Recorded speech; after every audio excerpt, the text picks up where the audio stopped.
The night she was thrown out of the mansion, the iron gates closed behind her with a sound that felt final.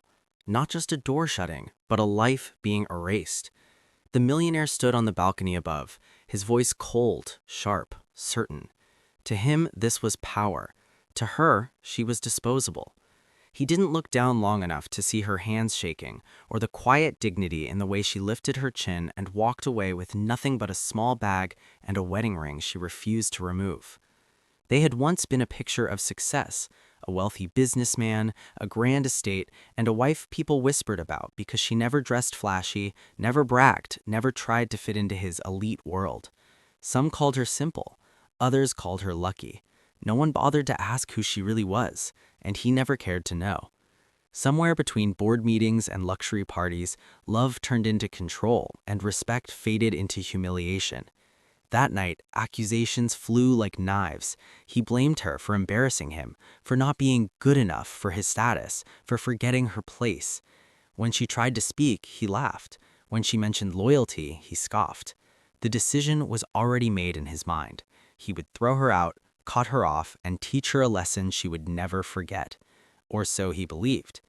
She stepped onto the long driveway, the mansion lights glowing behind her like a world she was no longer allowed to enter. Memories flooded her mind, the vows, the promises, the quiet sacrifices she made while he built his empire. She could have begged, she could have cried, but she didn't. Instead, she took a slow breath, as if steadying herself for something far bigger than heartbreak. What he didn't know was that this mansion, this land, this symbol of his pride held a secret buried deeper than its marble floors. A secret tied to her past, a secret tied to a man he had never taken seriously. As she walked into the darkness, her phone buzzed once in her hand. A single message, a single name, and her expression changed, not with fear, but with resolve. Back on the balcony, the millionaire poured himself a drink, convinced he had won, convinced he had ended her story. He had no idea by throwing her out he had just stepped into a truth that would turn his power upside down. And when morning came, the mansion he claimed as his own would no longer feel so secure. By the time the sky began to lighten, she had already walked miles away from the mansion. Each step felt heavy, not from weakness, but from memories she had buried for years. She remembered the early days, when he wasn't yet a millionaire, when the mansion was only an idea sketched on paper. Back then, he used to listen. Back then, he asked her opinion. Somewhere along the way, success taught him to speak louder and hear less. She had met him during a season of her life when she wanted nothing to do with wealth. After her mother passed, she chose a quieter existence, far from the world her father lived in. She never spoke much about her family, and when she did, she kept it vague on purpose. It was easier that way. People treated you differently once they knew where you came from, and she wanted to be loved for who she was, not for a name attached to her. Her husband never asked questions either. He was too busy proving himself to the world. He liked that she was calm, modest, and stayed in the background, at least at first. But when his status grew, so did his expectations. He wanted a wife that matched his image, not one that reminded him of humility. Slowly, the comments started, the comparisons, the cold silences after public events. She learned to keep her feelings to herself, hoping things would change. As she waited for the first bus of the morning, her phone buzzed again. She didn't open the message yet. She already knew who it was from. Her father had warned her years ago that this day might come. He had said, "Nothing lasts when respect disappears."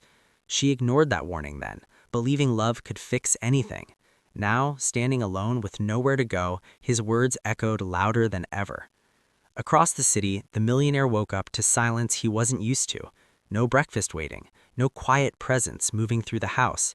He told himself it was relief, that peace felt better than compromise. Still, something bothered him. The mansion felt larger, emptier, like it was watching him instead of the other way around. He brushed the feeling aside and focused on work, unaware that the ground beneath his certainty was already shifting. Meanwhile, she finally opened the message. It wasn't long, just an address and a simple line telling her to come home. She stared at the screen, torn between the life she had chosen and the truth she had avoided. Going back meant facing a past she tried to escape. Staying away meant letting someone else control the ending of her story. As the bus arrived, she stepped on without knowing that every mile she traveled was pulling invisible strings connected to documents, land, and decisions made long before her marriage ever began. And while the millionaire planned his next move, confident in his power, he had no idea the estate he claimed as his own would no longer feel so secure. The bus moved slowly through the city, stopping at places that meant nothing to her, yet every stop felt like a decision she was being forced to delay. She stared out the window, watching people begin their day, unaware that her life was quietly shifting directions. Her father's address sat in her mind like a locked door. She hadn't been there in years. Walking through it again would mean admitting she was wrong about running away from that world. Her phone rested in her lap, heavy with unanswered questions. Why now? Why after all this time? She knew her father wasn't the type to send messages without reason. He had always been careful, strategic, a man who thought 10 steps ahead. If he was calling her back, something was already in motion. That thought both scared and steadied her. At the mansion, the millionaire's morning unraveled faster than he expected. His assistant informed him that a scheduled property review had been moved without his approval. A minor issue, he told himself. Then came another call about land records needing urgent verification. He snapped at his staff, blaming incompetence, but irritation lingered beneath his confidence. The estate had always been solid, unquestioned, a symbol of his success. Suddenly, too many people were asking questions. He poured another cup of coffee, pacing the marble floor. For the first time, a doubt slipped through his certainty. He remembered her calm expression as she walked away. No threats, no tears, just quiet resolve. It didn't fit the story he had told himself, that she was weak, dependent, replaceable. He pushed the thought aside, unwilling to give her that power. Across town, her father's driver waited at the bus station, watching every arrival. When she finally stepped off, he recognized her instantly, not by her face, but by the way she carried herself. Grace was always her armor. As the car pulled away, she asked no questions. Part of her already knew the answers wouldn't be simple. Her father stood by a large window when she arrived, the city spread beneath him like a map he already owned. He didn't turn around right away. Silence filled the room, heavy with unspoken history. When he finally spoke, his voice was calm but firm, reminding her that some things couldn't be avoided forever. The estate, the land, the agreements made years ago, all of it was connected to her, whether she wanted it or not. Back at the mansion, the millionaire received a document request stamped with legal urgency, names he didn't recognize, companies he had never dealt with, and one familiar surname that made his chest tighten. He stared at it longer than necessary, uneasy for reasons he couldn't explain. Miles away, she sat across from her father, realizing that being thrown out of the mansion wasn't the end of her story. It was the beginning of a confrontation that would test loyalty, power, and the true meaning of ownership. And neither of them knew yet who would walk away with everything when the truth finally surfaced. The meeting with her father stretched longer than she expected. Papers were laid out on the table, not pushed towards her yet, just present enough to feel real. He spoke carefully, explaining timelines, decisions, and responsibilities without raising his voice. Every sentence carried weight. She listened, her hands folded tightly, realizing how much of her life she had tried to separate from this moment. The mansion, the land, the estate was never just her husband's success. It was built on foundations older and deeper than she was ever told. She asked one question, quietly. Why now? Her father finally looked at her, his expression soft but serious. Because control had shifted, because someone had crossed a line, because silence only protects power until it doesn't. He told her there were legal processes already moving, reviews triggered, documents resurfacing.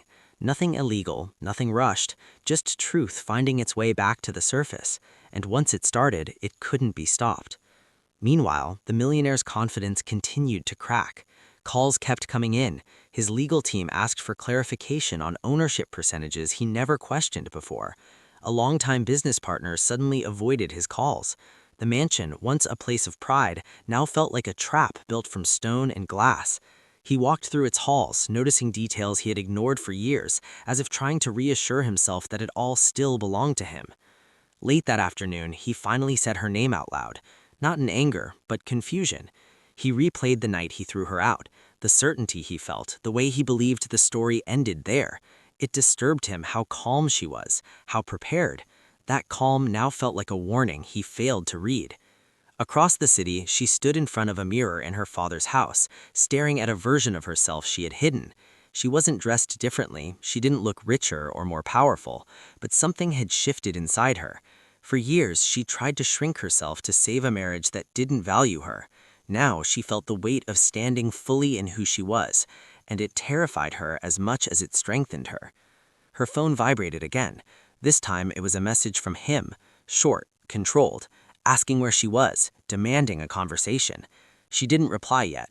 Outside, cars moved, deals were made, and decisions unfolded without neither of them fully aware of how close they were to the edge. As evening fell, legal notices were prepared, meetings scheduled, and lines quietly drawn. The mansion lights turned on, glowing against the dark sky, unaware that their meaning was about to change.